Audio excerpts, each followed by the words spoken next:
Shabbat Shalom, queridos hermanos, bienvenidos a esta enseñanza de la palabra del Eterno, a esta enseñanza de la Parashá. Hoy, como todos saben, estamos viendo las últimas dos Parashot del libro de Números, Bamidbar. Vamos a orar, a pedir delante del Eterno que en su gracia hable a nuestros corazones en esta hora. Padre, gracias por estar con nosotros, gracias por este día de Shabbat. Gracias por el privilegio más grande que podemos tener, el privilegio de ser hijos tuyos, como está escrito, aquellos a los que recibieron, a los que creen en su nombre, les dio la potestad de ser hechos hijos de Dios. Gracias por ese privilegio, y es por Yeshua, nuestro Mesías, que hoy estamos aquí delante de tu nombre, delante de esta congregación santa. Gracias por los que han venido a este lugar. Habla a sus vidas, a todo aquel que ha venido sediento de tu palabra, pues tú únicamente hablas, como dice esta Haftará, a los que tiemblan ante mi palabra. Queremos ser de aquellos que temblemos ante tu palabra, que pongamos atención, que recibamos con un espíritu de mansedumbre la palabra que será implantada en nuestros corazones. Habla a nuestras vidas, que todo sea solo para tu gloria, que todo sea, como decían los reformadores, solo Dei Gloria, solo para la gloria del Dios Altísimo. Gracias, Señor, por esta hora. Te damos muchas gracias también por los hermanos, los amados hermanos que se han unido también virtualmente al estudio de tu palabra. Bendícelos, habla sus vidas y que tu palabra penetre en nuestros corazones en esta hora, en el nombre de Yeshua, nuestro Mesías. Amén. Ve amén. Baruch Hashem. Bien, queridos hermanos, como todos saben, hoy arribamos al final del libro de Bamidbar. Es una parashá que podemos hablar muchas cosas, son 7 capítulos de hecho que leemos en estas dos parashot, y quiero rápidamente revisar lo que creo es una enseñanza muy especial, muy bonita, que está encerrada en estas dos parashot. Si ustedes, si se recuerdan, a grandes rasgos la parashá habla de algunas narraciones, las leyes de los votos, luego la venganza del Eterno de Midian por haber sido tropiezo a los hijos de Israel, algo que nos habla luego nuestro maestro. Y él dijo tropiezos, es que dijo inevitable que vengan tropiezos, pero ¿qué añadió nuestro maestro Yeshua? Pero hay de aquel por medio del cual ese tropiezo viene. Midian y entre ellos Balaam, Bilam ben Beor, fueron los que ocasionaron la mortandad, la plaga en el pueblo. 24,000 personas murieron, y ahora el Eterno castigaría lo que Midian había hecho. Luego vemos la dádiva de la tierra de Sihón y de Og a las 2 tribus y media. La tribu de Rubén, ¿cuál otra? De Gad, y la medio tribu de Manasés.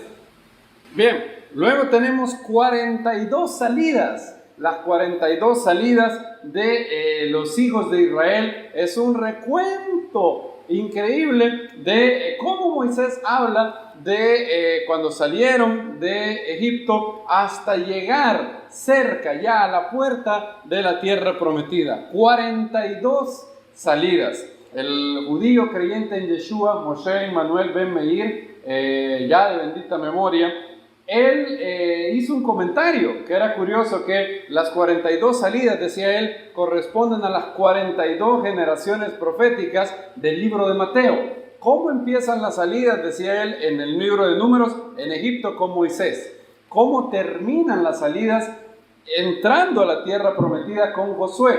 ¿Cómo empiezan las generaciones en Mateo?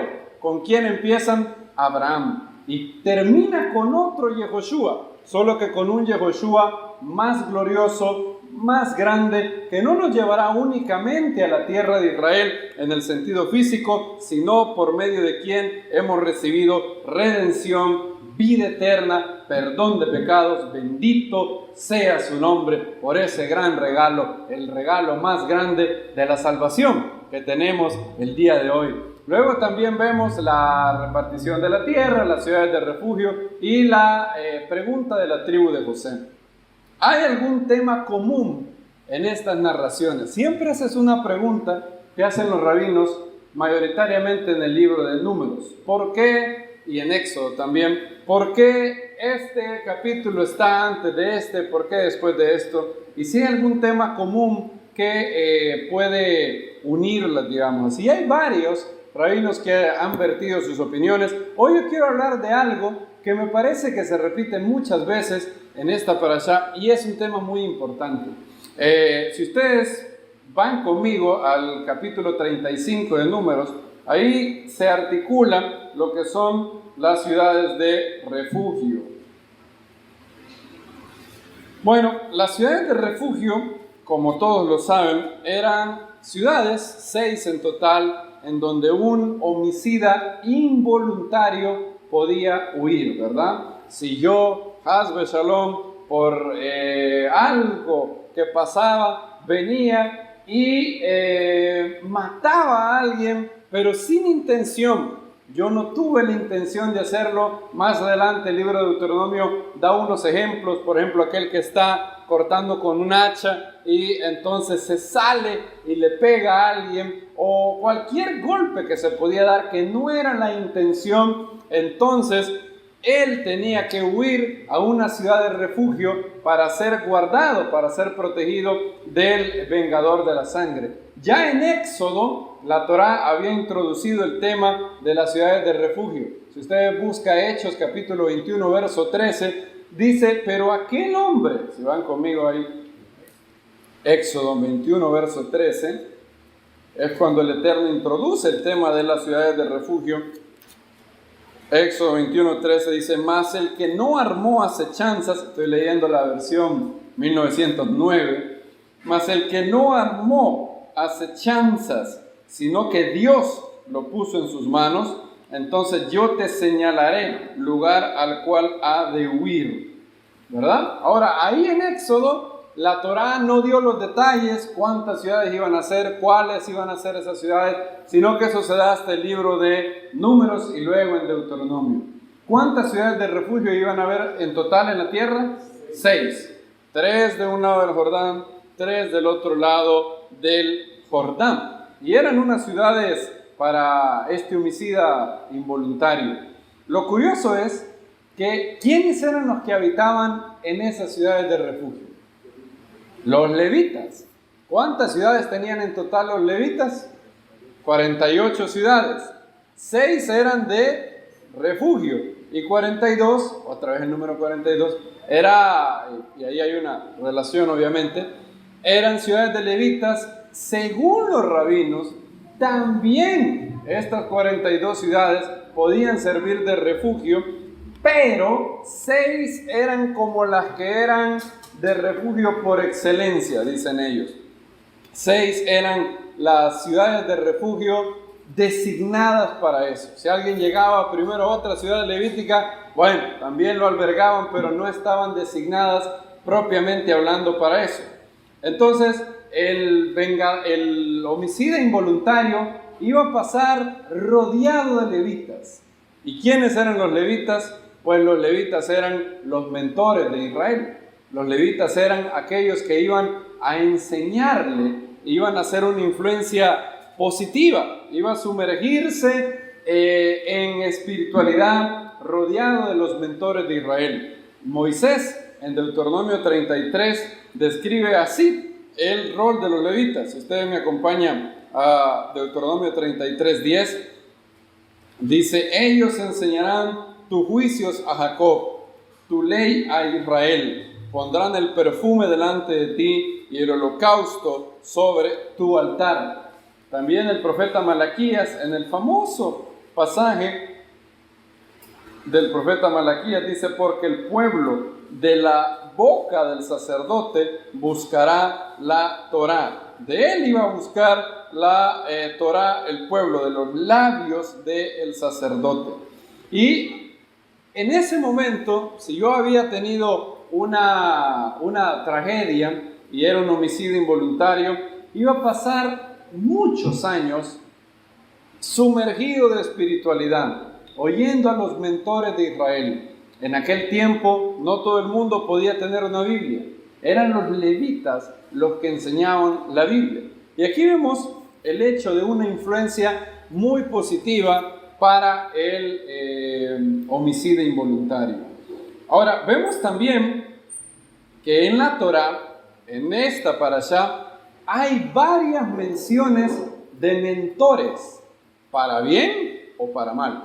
Por ejemplo, el primer mentor que se nos menciona en la Torá es el padre de la familia, ¿verdad? Se habla de la ley de los votos y de los juramentos. Y era el padre de familia, en virtud de ser la cabeza del hogar, el que tenía que velar por su hija.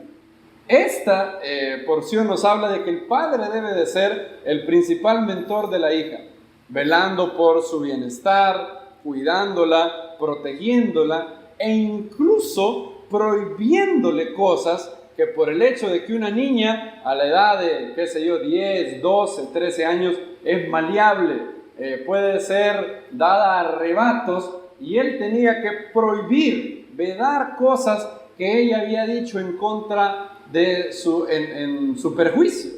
Luego también se nos dice que el esposo es también el mentor principal de una mujer. Pablo dice que el deber de un esposo en la carta a los Corintios, era ser el primer y más inmediato maestro de una esposa.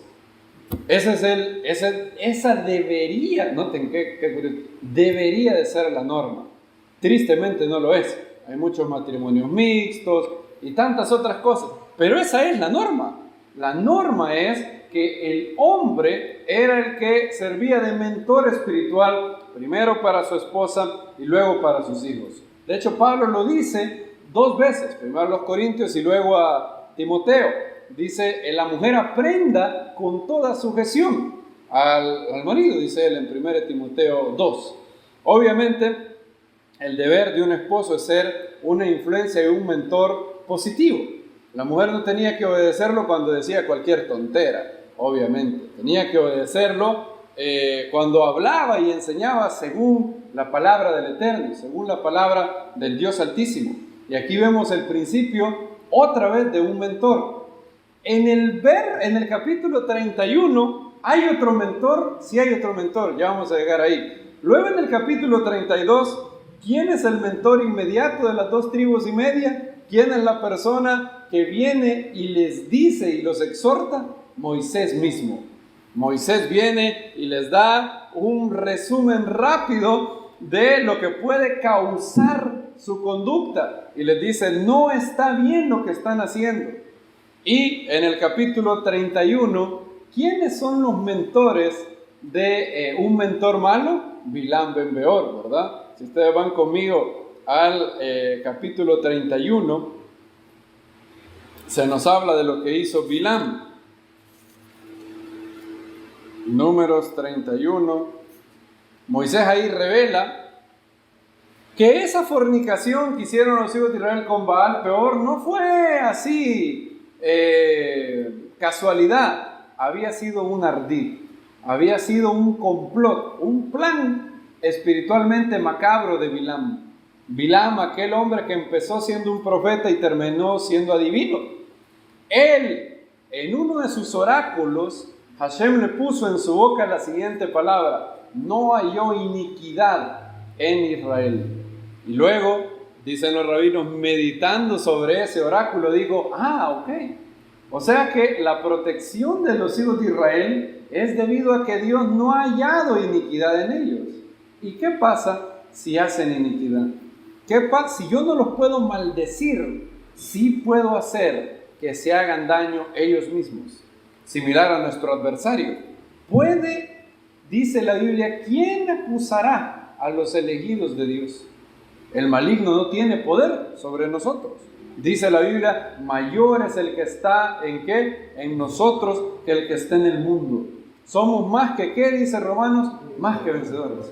¿Cuál es el único truco que puede usar el maligno? Influenciarnos, seducirnos a hacernos daño nosotros mismos. ¿Cómo? Pecando, desobedeciendo al Eterno. Y miren lo que dice Moisés, Números 31, 15. Todas las mujeres habéis reservado, he aquí, ellas fueron a los hijos de Israel por consejo de Bilam para causar prevaricación contra el Eterno en el negocio en el asunto de Peor, por lo que hubo mortandad en la congregación del Eterno.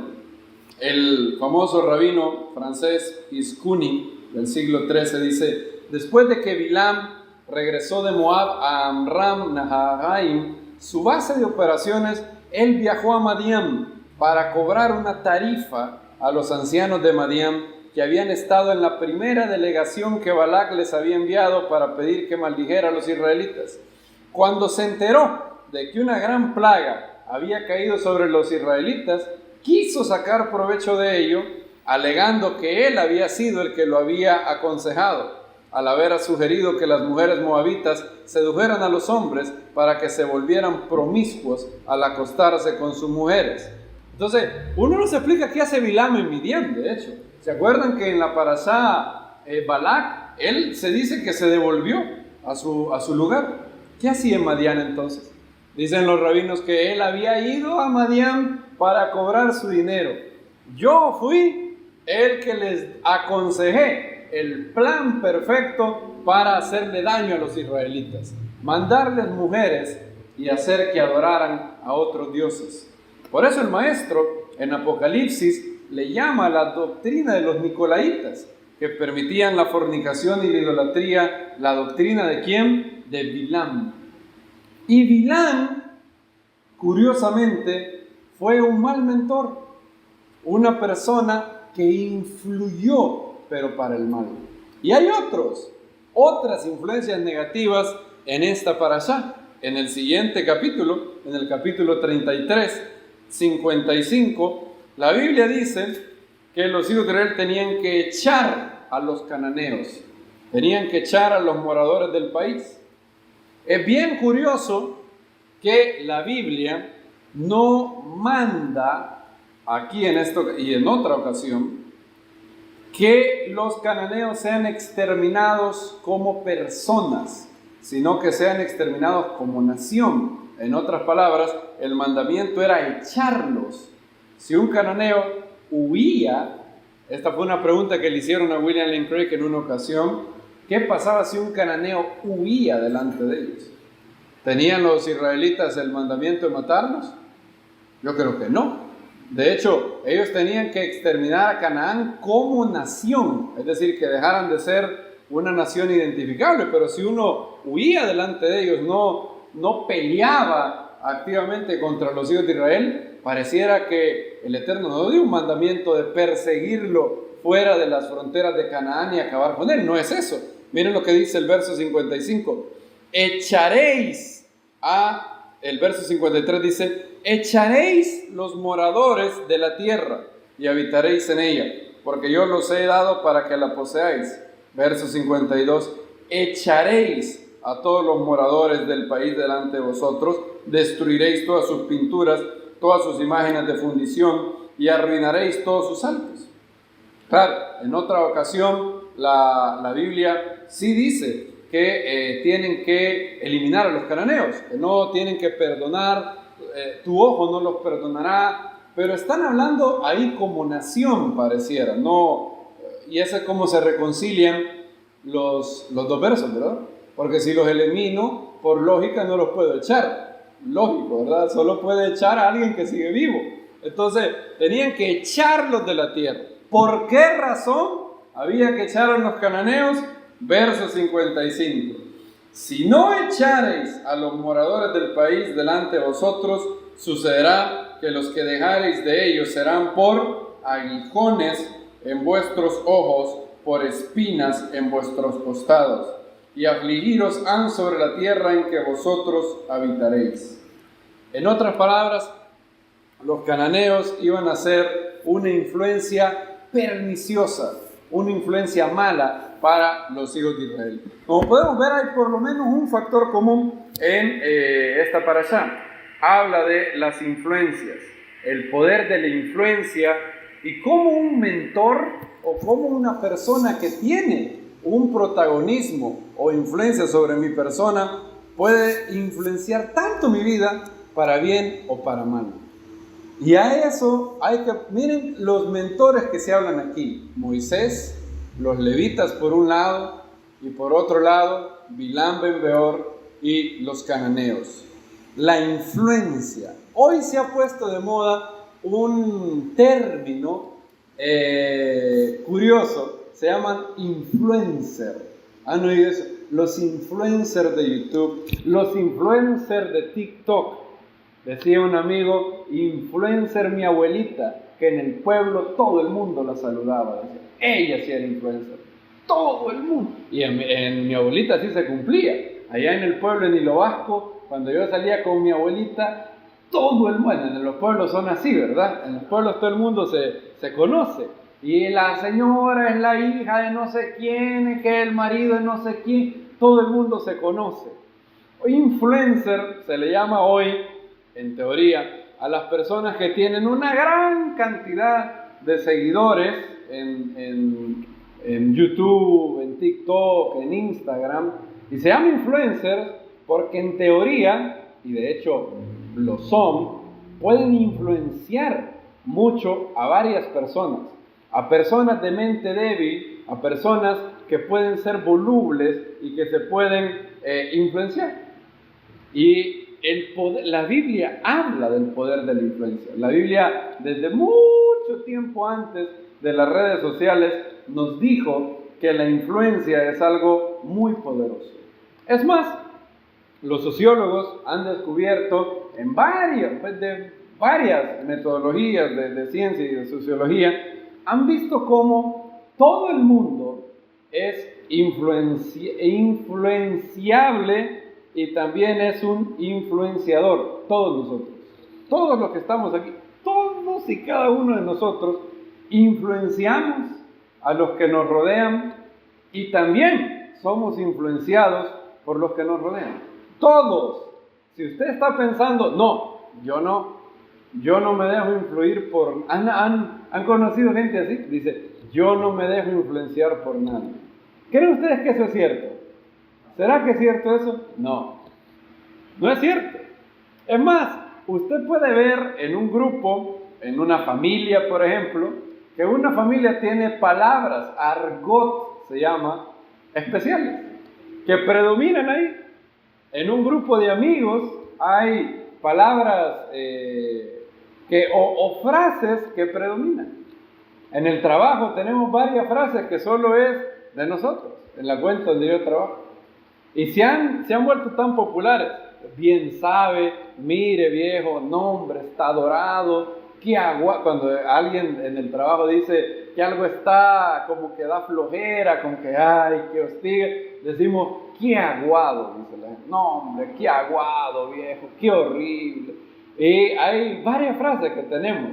No se vaya a regalar. Esa es una que implementó un amigo y todo se nos pegó. No hombre, no se regale, no se vaya a regalar, está dorado. Y así, todo el mundo tiene esa capacidad. ¿Por qué creen que del latín se derivaron tantos idiomas? Tantos, y son 6 idiomas los oficiales. De ahí todos los dialectos que hay son miles de dialectos. Porque a cada lugar que hablaba latín empezaban a predominar frases. Y si alguien dice, yo no me dejo influenciar por nadie, el tal como dice la Biblia, está ciego.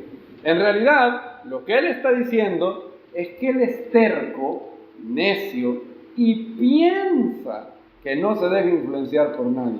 Cuando en realidad ya él es un cúmulo de personas que lo han influenciado. Y lo que está diciendo es que mente cerrada no va a cambiar y el único que lo va a influenciar, nadie lo va a influenciar, solo el maligno y su orgullo. Eso es lo que esa persona está diciendo. Y él piensa que no es influenciable. Claro que es influenciable. La Biblia dice una y otra vez que todos nosotros somos influenciables. El ser humano es, como lo han dicho algunos, el animal social. Un hombre no puede sobrevivir solo. Ningún hombre es una isla, es otra frase. Pablo dijo, no erréis. Las malas, ¿qué? Conversaciones corrompen las buenas costumbres. Y no dijo, no, pero esto no aplica a ustedes super creyentes. Ustedes no aplican. No aplica eso. ¿Cómo abre el libro de los Salmos? ¿Cuál es el primer versículo? Vean conmigo, Salmos 1:1. Es bien curioso ese capítulo, ese versículo. Salmo 1 dice, dichoso el varón que no, fíjense las tres palabras que utiliza, dichoso el varón que no anduvo en consejo de malos, ni estuvo en camino de pecadores, ni en silla de escarnecedores se ha sentado. Yo siempre me pregunté, todavía medio me pregunto, medio creo haber entendido, todavía no estoy seguro si ya entendí bien. ¿Cómo se reconcilia esto con lo que dice Pablo?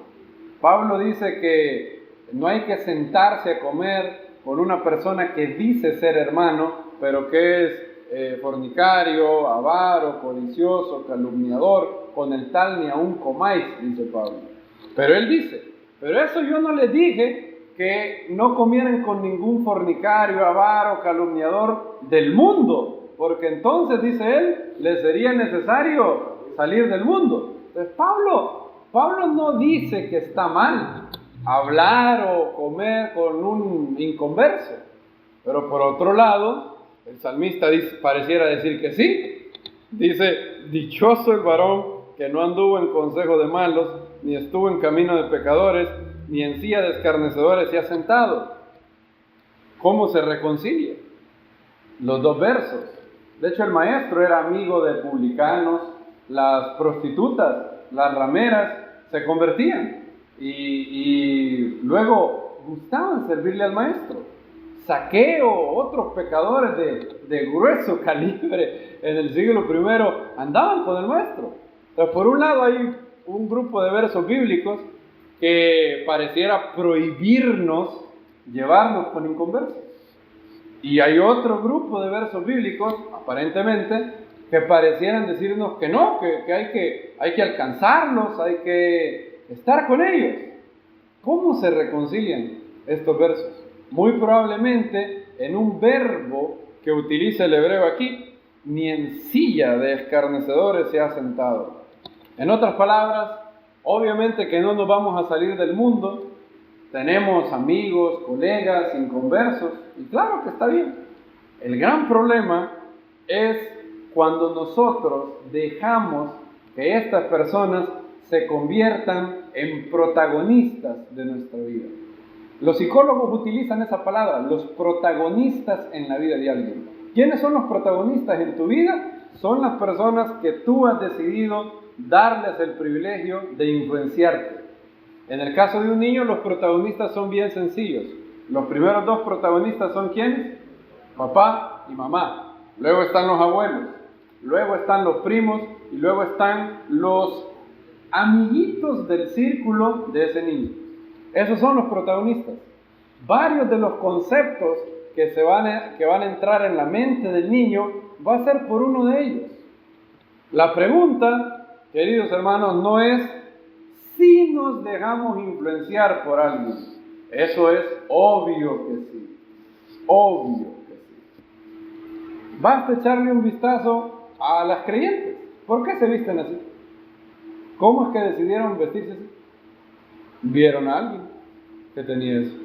Es lógico. La manera en cómo nos vestimos no viene de la nada. Es porque vimos a alguien. Y no necesariamente está mal.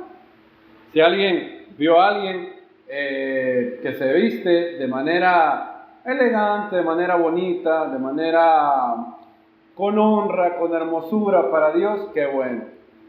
De no ser así, es una influencia negativa. Podemos ver la influencia en tantas cosas. Y creo yo que en esta parashá se nos enseñan 4 características de un buen mentor. Anótenlas si quieren, porque vamos a ir rápidamente a ellas. Un buen mentor espiritual, como ya lo vimos, te enseña según la palabra del Eterno. Te enseña según la palabra del Eterno. Lo vimos una vez con Josías. Uno no puede elegir a sus padres, pero sí puede elegir a sus mentores. Si te tocaron padres muy buenos, qué bueno, bendito sea el Eterno. Si no te tocaron padres muy buenos, bueno, hay que honrarlos siempre. No vas a mentir, no vas a decir, no, mi papá era, bueno, después de Pablo, Yeshua, John Wesley está mi papá. No, ¿sí? La Biblia no te manda a mentir de tus papás, te manda a honrarlos simplemente. No vas a inventar cosas, no vas a decir que eran lo máximo cuando no lo fueron, pero sí hay que honrarlos. Y si eran buenos, con mucha más razón hay que honrarlos, claro que sí. Pero aquel creyente que no tiene al padre más virtuoso, no tiene por qué sentirse mal. Él no puede elegir a su papá, pero sí puede elegir a sus mentores. Josías, el gran rey Josías, el papá era Amón. Era un rey bueno, que va a andar siendo un buen rey bueno.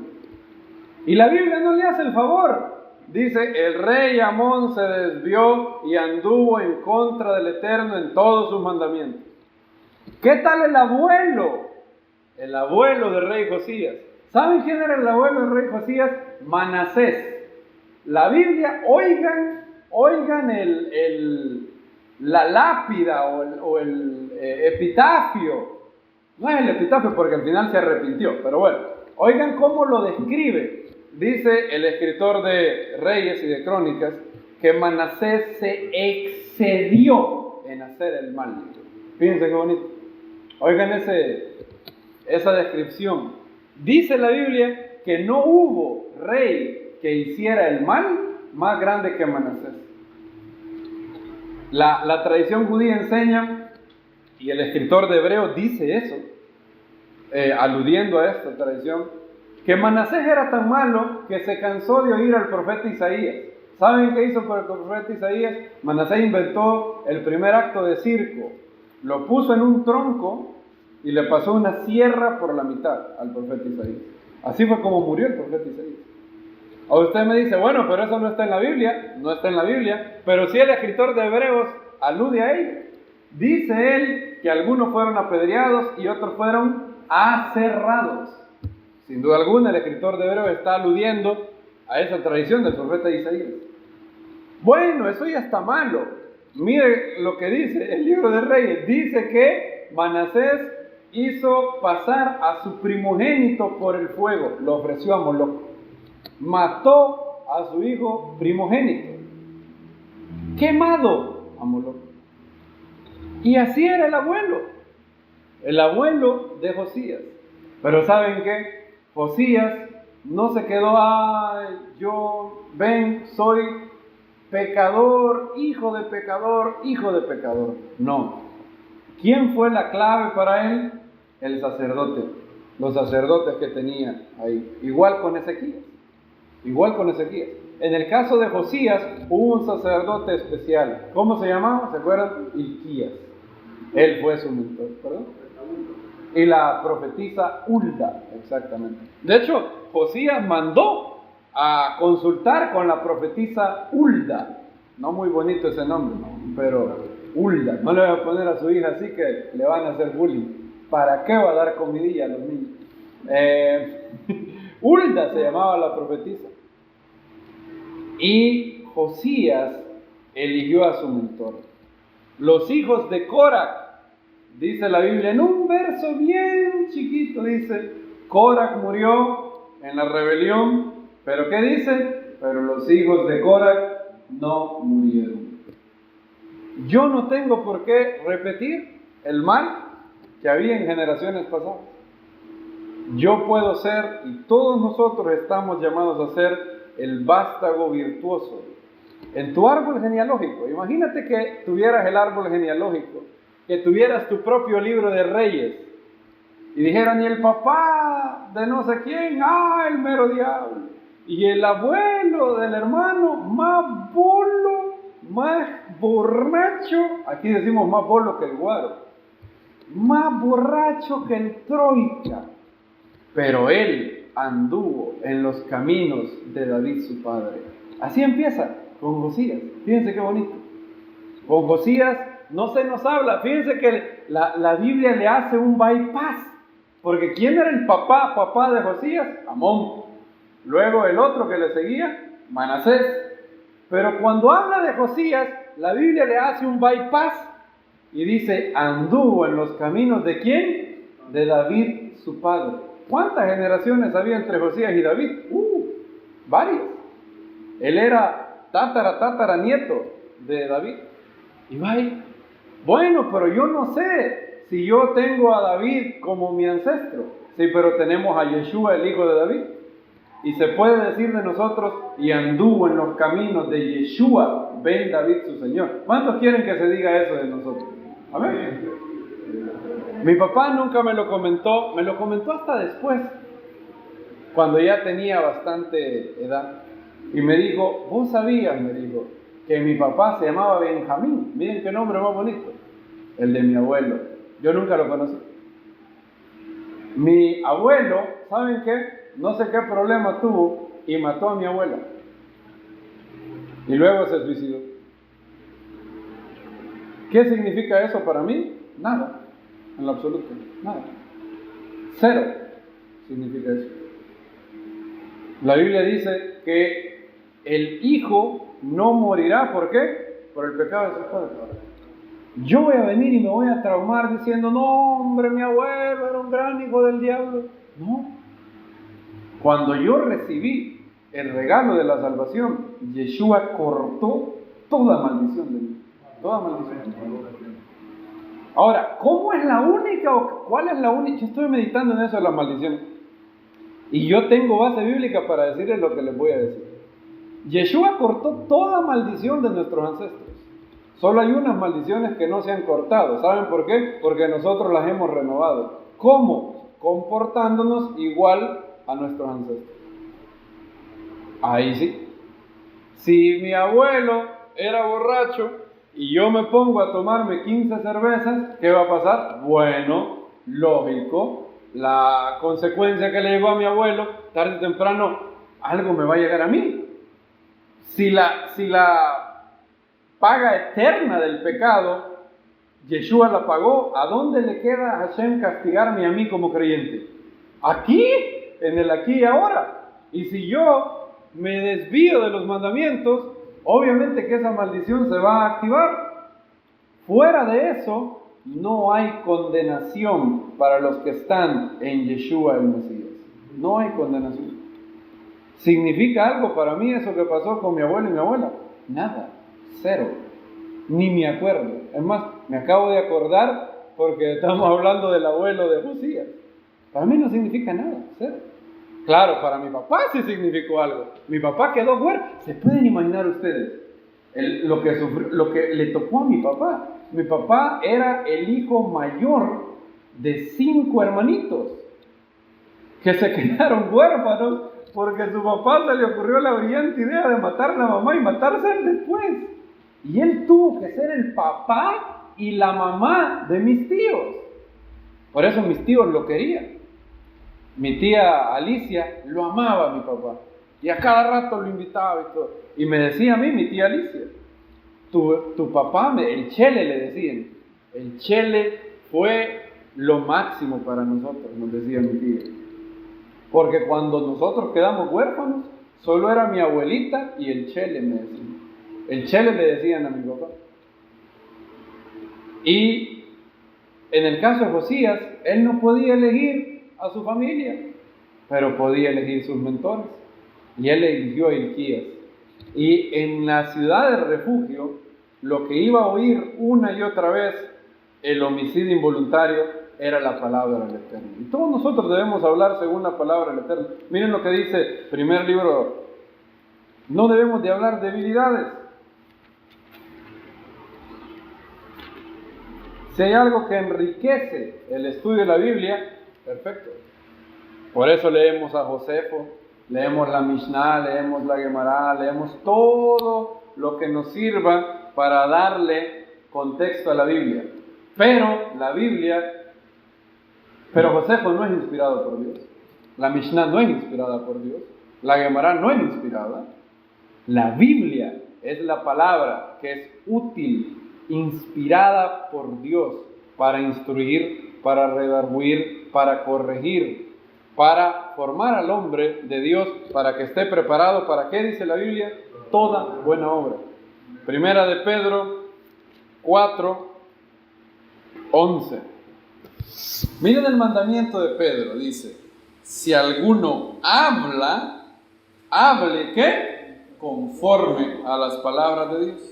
Si alguno ministra, ministre conforme a la virtud que Dios suministra, para que en todas las cosas sea Dios glorificada por Yeshua el Mesías, el cual es gloria, imperio para siempre. Amén, dice Pedro.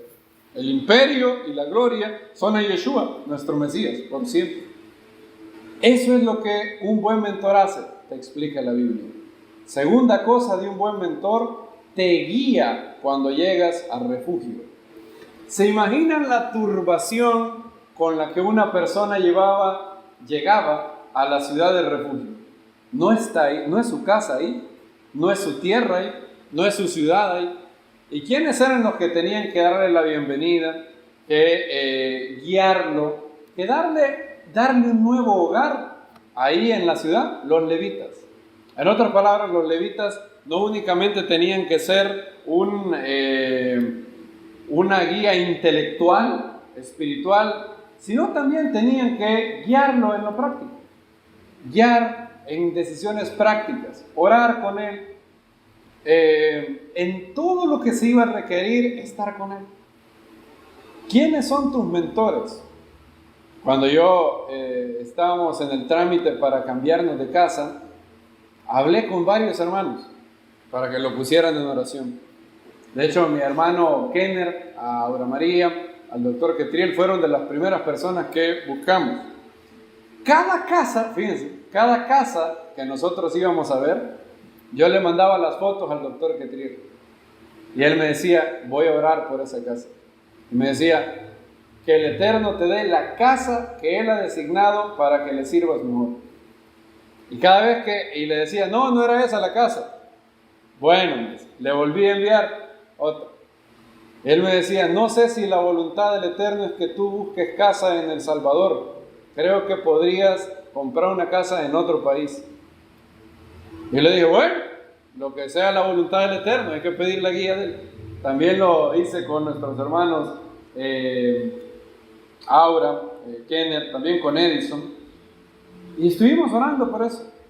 No hay decisión grande en mi vida que yo la tomo sin un mentor espiritual, sin uno o dos de las personas que son mis protagonistas, de las personas a las cuales respeto, admiro y a las personas que les pido que oren por mí. Ninguna decisión grande. Y ese es el trabajo de un mentor espiritual, servirte para guiarte en lo que tienes que hacer. Tercer cosa de un gran mentor espiritual, te dice lo que necesitas oír, no lo que quisieras oír.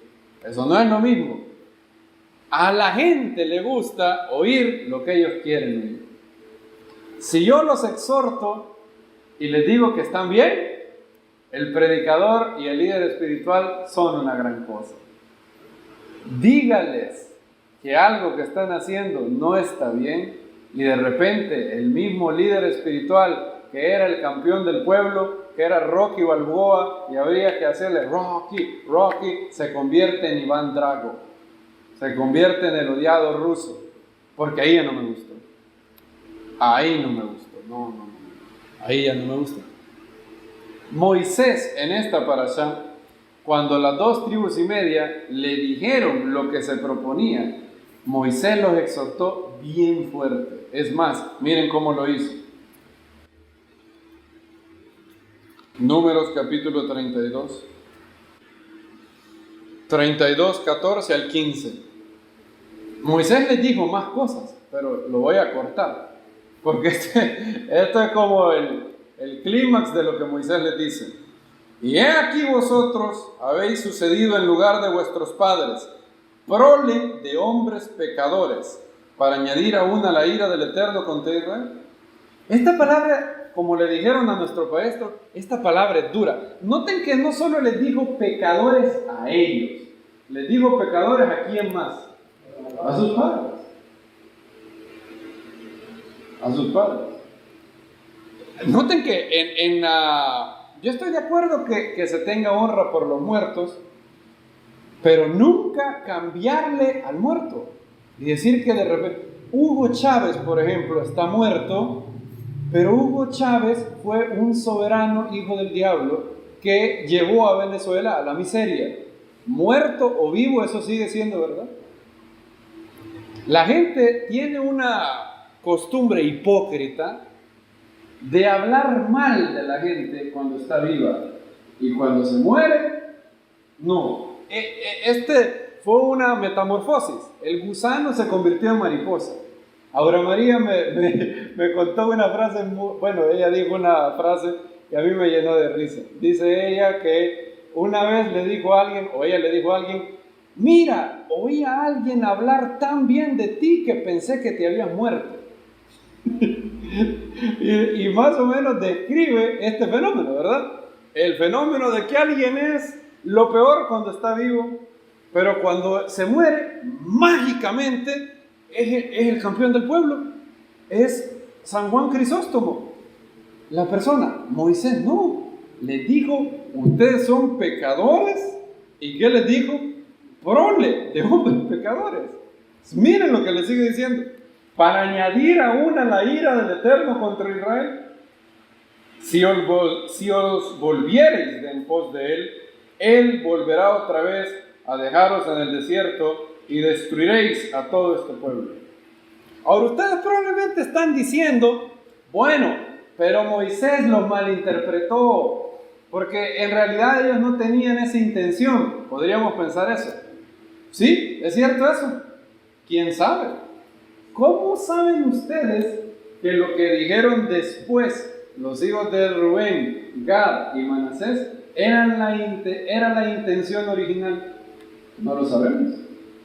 ¿Qué hubiera pasado si viene Moisés y no les dice esto? Si les dice solo, bueno, está bien, no hay problema, quédense, sí, babo, no hay problema, quédense aquí. Hubieran dicho ellos después, no, y mire, y no se preocupe, Moisés, nosotros vamos a ir a la cabeza a pelear. ¿Hubieran dicho eso? Yo no sé.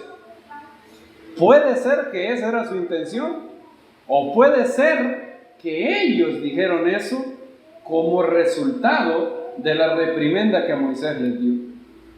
¿Cómo? No, nunca lo sabremos. Dice la Biblia que me reprenda el justo. ¿Qué dice? ¿Se acuerdan de ese verso? ¿Sería una qué? Un bien.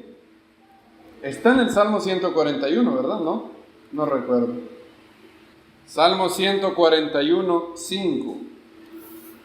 Esa es la actitud de un hijo de Dios. Salmo 141, 5 dice, que el justo me castigue será un favor, que me reprenda será un ¿qué? Un excelente bálsamo. ¿Cómo lo dice la versión textual ahí? Será un favor que el justo me castigue y me reprenda, pero que el invento del impío no perfume mi cabeza. Gracias. Aquí dice, en la versión 1909 dice, que el justo me castigue será un favor, que me reprenda será un excelente bálsamo. Los buenos mentores no te dicen solo, todo está bien, sí, muy bien, todo está bien, haga lo que quiera con su vida, sí, no se preocupe. Si te tienen que decir algo, te lo dicen, con amor, pero te dicen que estás mal. Si tú no tienes esa capacidad, hay que empezar a tenerla. El doctor Ketriel a mí me ha dicho cosas muy bonitas y cosas muy duras. Y las que más le agradezco son las duras. Porque solo el hecho de tener el valor de decir cosas que sabes que pueden hacer sentir mal a alguien, pero tienes que hacerlo porque la verdad al final, la verdad lastima al inicio, pero cura al final. La mentira es al revés. Cura al inicio, pero destruye al final. Con verdad, ¿y con qué dice el proverbista? Con verdad y con bondad se corrige el pecado, no solo con bondad. La bondad descontrolada es mala, porque hace un daño al pecador.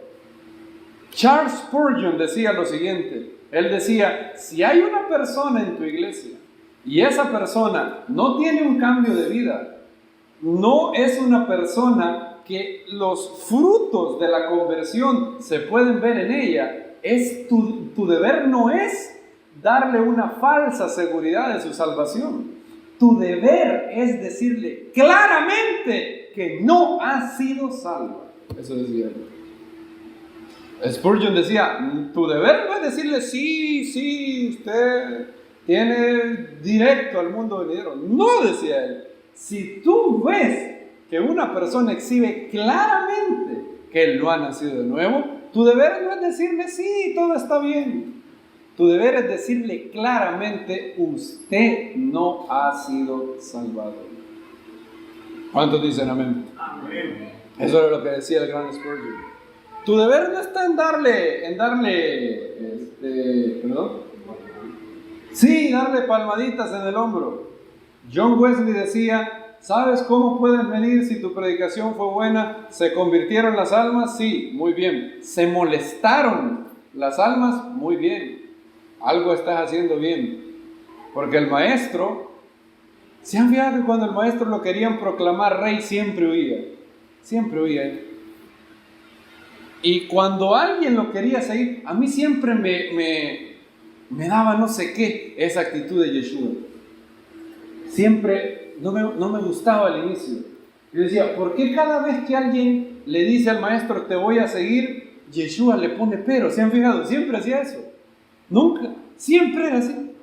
Te seguiré a donde quiera que vayas. ¿Y qué le dijo al joven eso? Las zorras tienen ¿qué? Guaridas. Pero el Hijo del Hombre no tiene lugar ni en dónde recostar la cabeza. Busquen en los evangelios. Siempre que al maestro alguien llegaba con palabras así halagüeñas, siempre él no se fiaba de ellos, porque sabía lo que había en ¿qué? Dice Juan, en el corazón. Sabía lo que había en el corazón. Un buen mentor te dice lo que necesitas oír, no lo que te gustaría oír. Quizás lo que te gustaría oír es que todo está bien, que no tienes que cambiar nada. Pero ¿es verdad eso? No es verdad. Para nada es verdad. Y ahí es donde una persona, un predicador o un líder, puede echar a perder la postulación para el ministro popular del año. Pero Pablo dijo, si yo fuera siervo de los hombres, ¿qué dijo él? Ya no sería un siervo del Mesías. No he rehusado, dijo Pablo, exponerles todo el consejo de Dios. Todo. Por eso la actitud, miren otra vez, que el justo me castigue será un favor y que me reprenda será un excelente bálsamo. ¿Por qué te enojas cuando alguien te exhorta a mejorar? ¿No has entendido que es por tu bien? ¿O piensas que la labor de alguien es decirte todo está bien? No es esa la labor de un verdadero mentor espiritual. Esa es la labor de Bilam. ¿Bilam le gusta qué? El dinero. Por dinero te puedo decir lo que quiera, decía Bilam. Pero un hombre justo no. Moisés odiaba las ganancias deshonestas. Moisés decía, yo no he tocado ni qué, ni una pezuña de ellos. Decía Moisés. Él tenía la capacidad. Cuando Samuel se paró delante del pueblo, Samuel le pidió a todo el pueblo, dígame, ¿a quién he defraudado yo? ¿A quién le he codiciado buey, cordero, oveja? ¿A quién? Delante de todo el pueblo. ¿Hubo alguien en el pueblo que le pudo decir algo? Nadie le pudo decir nada. Nadie pudo decirle nada. Entonces un buen mentor espiritual te habla conforme a la palabra del Eterno, te guía y te dice lo que necesitas oír, aunque no sea lo que quieras oír. Y en cuarto lugar, y es lo más importante, un buen mentor, el mejor mentor de tu vida, es aquel que te enseña que la clave está en la muerte del sumo sacerdote. Ese es el mentor espiritual más lindo que puede haber. La clave está en la muerte del sumo sacerdote. La Biblia dice que cuando alguien mataba a alguien, la tierra se impurificaba. Lo vemos aquí en esta parashá, ¿verdad? Vean conmigo Números capítulo 35, si mal no recuerdo.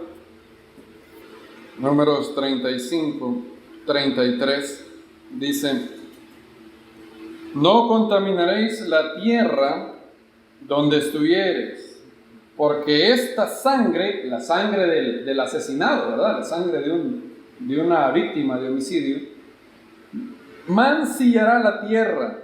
Miren, la tierra no será expiada de la sangre que fue derramada en ella, sino por la sangre del que la derramó. En otras palabras, la Biblia dice que la tierra de Israel tenía una sensibilidad espiritual más grande que los demás países del mundo. De hecho, la tierra de Israel es una tierra que vomita a sus habitantes. Si el pueblo que habita en la tierra de Israel no está bien, lo vomita. La tierra de Egipto nunca vomitó a los egipcios, por más que fueran pecaminosos e idólatras. Pero la tierra de Canaán vomitó a los cananeos, y si los hijos de Israel no andaban bien, ¿qué iba a hacer con ellos? Los iba a vomitar también, dice la Biblia. Y dice, la tierra se va a mancillar por la sangre. Nada puede expiar un pecado de asesinato. Se tenía que derramar la sangre del que la derramó. Por eso, anteriormente dice, miren lo que dice en el verso 31, 35-31, no tomaréis precio o fianza por la vida del homicida. Está condenado a muerte, indefectiblemente morirá. Si alguien mataba con alevosía, con premeditación a alguien, no solamente bajo la ley de Moisés, no solamente para el pueblo judío, esto aplica también, o debería aplicar, para todas las naciones de la tierra. Antes de que estuviera el pueblo judío, Dios le dijo a Noé, antes de que estuviera siquiera Abraham, Dios le dijo a Noé, en Génesis 9, el hombre que derrame sangre de hombre, por el hombre su sangre será derramada. Note que no dice por Dios. Es un mito católico eso de decir, solo Dios puede quitar la vida de alguien. ¿Han oído eso? Bueno, es un mito católico. Es media verdad, la verdad es cierto. Pero hay otra persona que puede quitar la vida de alguien. Una autoridad competente, un juez de una nación, a un homicida con premeditación, tiene el derecho de Dios para quitarle la vida.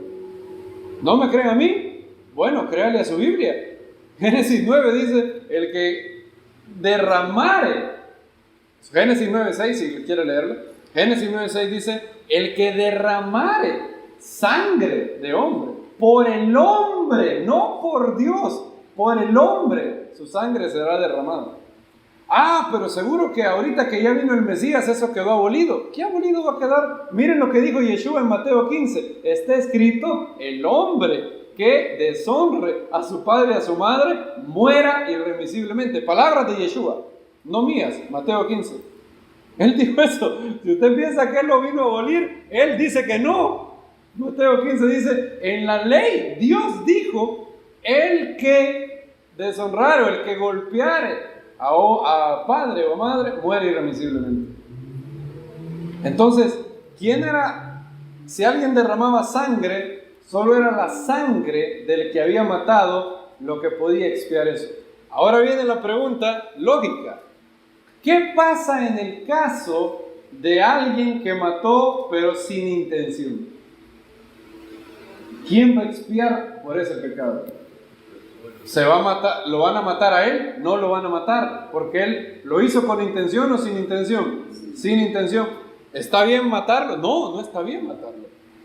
Por eso Hashem hace una gran diferencia. Él dice, aquel que mate con alevosía, ¿aún de qué? Aún de los cuernos de mi altar, lo sacaréis para que muera. ¿Acaso los 10 mandamientos no dicen no matar? No dicen no matar. En hebreo dice no asesinarás, que es muy distinto. Un asesinato es matar a un ser humano inocente. Cuando un juez ejecuta la pena capital, eso no es asesinato, se llama ejecución. Miren qué curioso, el mismo Dios que en Éxodo 20 dijo no asesinarás, en Éxodo 21, un capítulo después, dijo, el hombre que mate con alevosía será muerto irremisiblemente. A menos que Dios tenga esquizofrenia, puede prohibir algo en Éxodo 20 y permitirlo en Éxodo 21. ¿Cómo se reconcilia eso? Bueno, porque las palabras son diferentes. En Éxodo 20 dice, no asesinarás. Yo, una persona común y corriente, no puedo matar a nadie. A nadie. No puedo tomar la justicia en mis manos tampoco. Solo Dios puede quitar la vida de la persona o una autoridad delegada por Dios para hacerlo. Y en el caso de la Torá, en el caso para el pueblo judío, habían varias ofensas que podían ser castigadas por la muerte.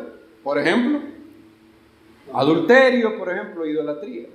En el caso de las naciones no judías, solo hay un pecado que Dios dijo, esto requiere pena de muerte. El único pecado es asesinato.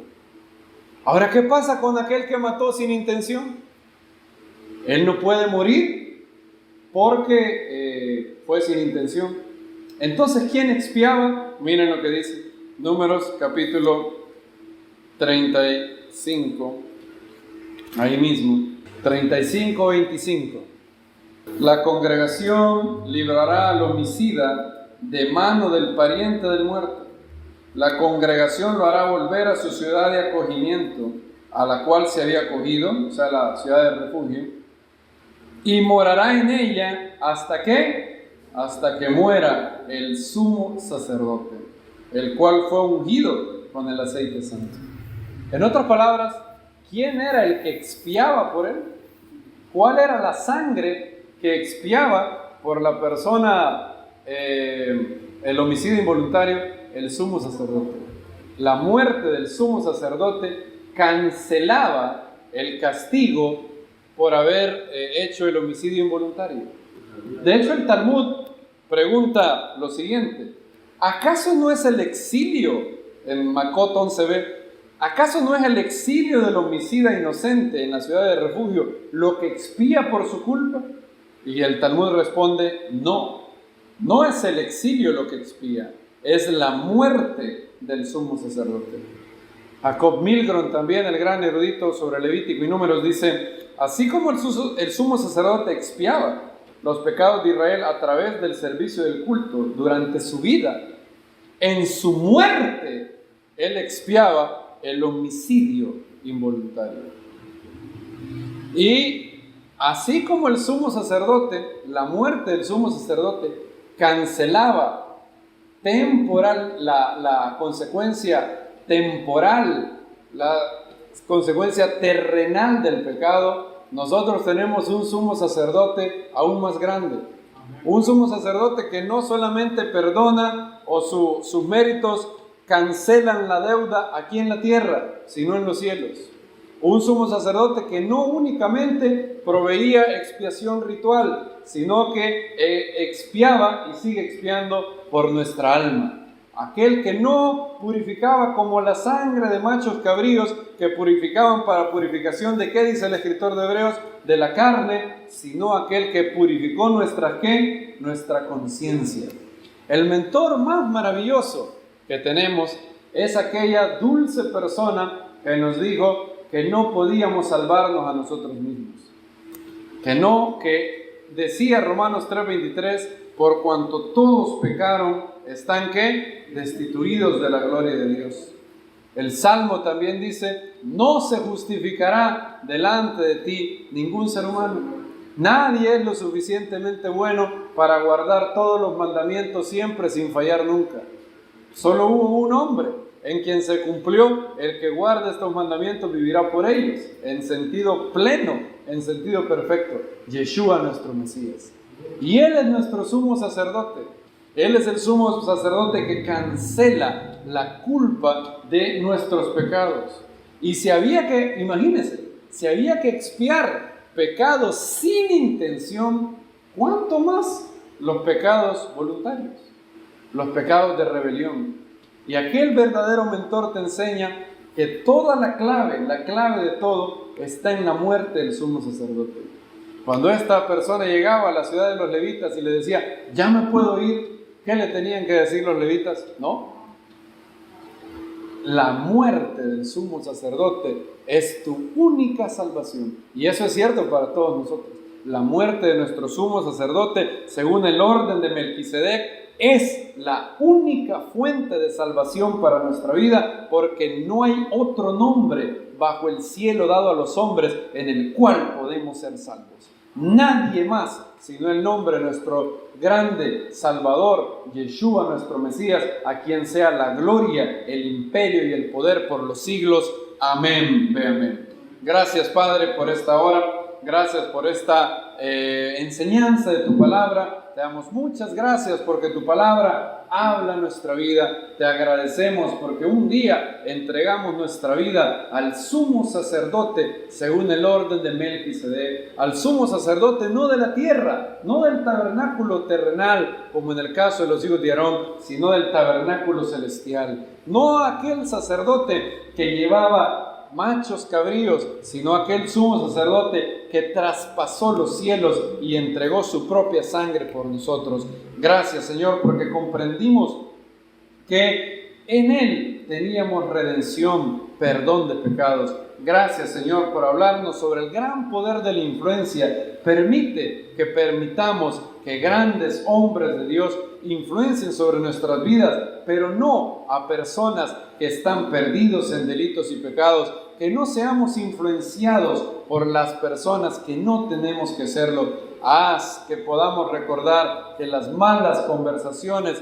corrompen las buenas costumbres. Te damos muchas gracias por esta comunidad de creyentes, por todos mis hermanos que se han reunido virtualmente con nosotros. Sella esta palabra en nuestros corazones, sella las palabras de la Escritura en nuestro espíritu y que pueda ser una obra grande en nuestro corazón. Gracias, Padre, te adoramos, te bendecimos, a ti sea la gloria, a ti damos la gloria, el honor, el poder, porque solo tú eres digno de alabanza, eres digno de suprema adoración. Te alabamos, te bendecimos. Gracias por esta semana. Bendice, por favor, esta semana que vamos a iniciar. Corona con éxito la semana de mis amados hermanos. Que seas tú guiándolos, que seas tú proveyéndoles para todo lo que les haga falta conforme a tus riquezas en gloria. Que podamos siempre santificar tu nombre, que siempre llevemos la gloria del Señor nuestro Dios en nuestra vida diaria y que los hombres puedan alabarte al ver nuestras buenas obras. Como dijo nuestro Maestro, vosotros sois la luz del mundo, vosotros sois la sal de la tierra. Gracias, Señor, por este día de Shabbat. Bendice a nuestro presidente, al señor Nayib Bukele Ortiz. Bendice al presidente, a los ministros de este país. Bendice a tu pueblo Israel. Bendice al nuevo primer ministro de Israel. Bendice también a los presidentes de los países de donde mis hermanos nos escuchan, al presidente López Obrador, al presidente Duque. Bendícelos y dales sabiduría, revístelos de humildad y dales sabiduría para tomar la mejor decisión. Gracias, Señor, en el nombre de Yeshua, nuestro Mesías. Ken Yehir Ratzon, que el Eterno bendiga la obra de nuestras manos, que nos bendiga según prospera nuestra alma. Amén, ve amén. Que el Eterno les bendiga, que el Eterno les bendiga ampliamente en esta semana. Qué bendición poder haber estado con ustedes, queridos hermanos. Que el Eterno los bendiga hoy y siempre. Shalom.